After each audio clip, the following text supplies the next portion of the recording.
mental health therapist, educational consultant, and parent educator. We're going to talk today about after the diagnosis, now what? So last week we talked about something's not quite right, what do I do?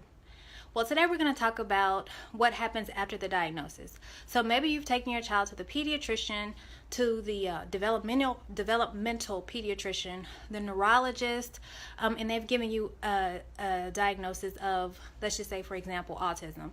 Or maybe you've taken your child to the school system, to your local ISD, and your child has been, you've had your child evaluated, and they've met eligibility for, let's just say, autism. And so now it's, what do I do now?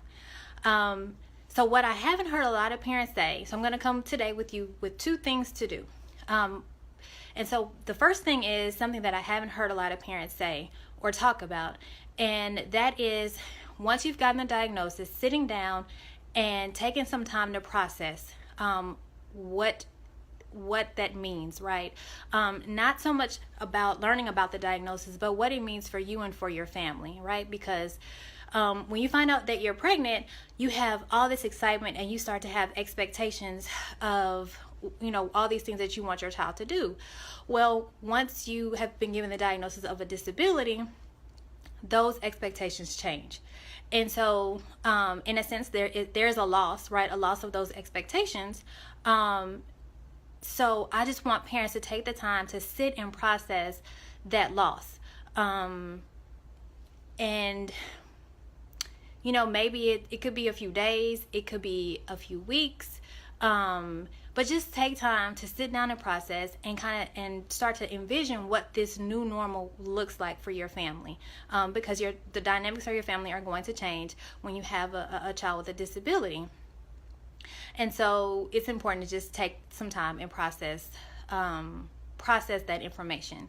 And then once you've processed that information, then usually your doctor or the school psychologist will give you or recommend different therapies. Usually as part of the evaluation in the school system, they're being evaluated for multiple things if let's just say if it's autism. So a speech evaluation, maybe occupational therapy or physical therapy, but the speech occupational therapy may be interventions that are suggested to you. And so my suggestion is that you take advantage of whatever the school system has to offer by the way of speech therapy or occupational therapy. Occupational therapy deals with having your child adjust to the environment around them. So maybe it's helping them to sit still. Maybe it's orienting their body to, the environment. And then speech therapy has to do with the communication, being able to for them to be able to communicate their wants and needs.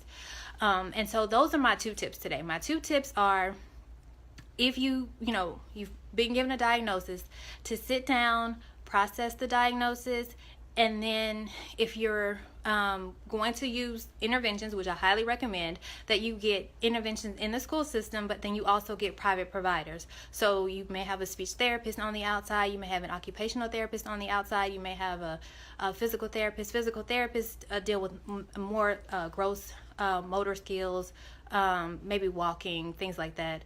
And so you'll have dual providers. And the reason why I say get outside providers is because the school system may offer you to get speech therapy, in a group setting, which may be useful for social skills, but your child may also benefit from having speech therapy on the outside, maybe with a therapist one-on-one. And so I just suggest that you get services both from the school setting and from the outside. And so those are my two tips for once you've received a diagnosis. And next week I'll come back with you with some frequently asked questions. So if you have questions, if you have a child that has a disability and you're just in the beginning, and you want to know what to do or how to help them, send your questions and I'll be happy to answer them. If you have questions and you want to ask me before then, you can reach me at info@providentialcounseling.com, or you should be able to message me. If you know someone who can use this information, feel free to share the video And I hope you all have a happy Thanksgiving. Thanks.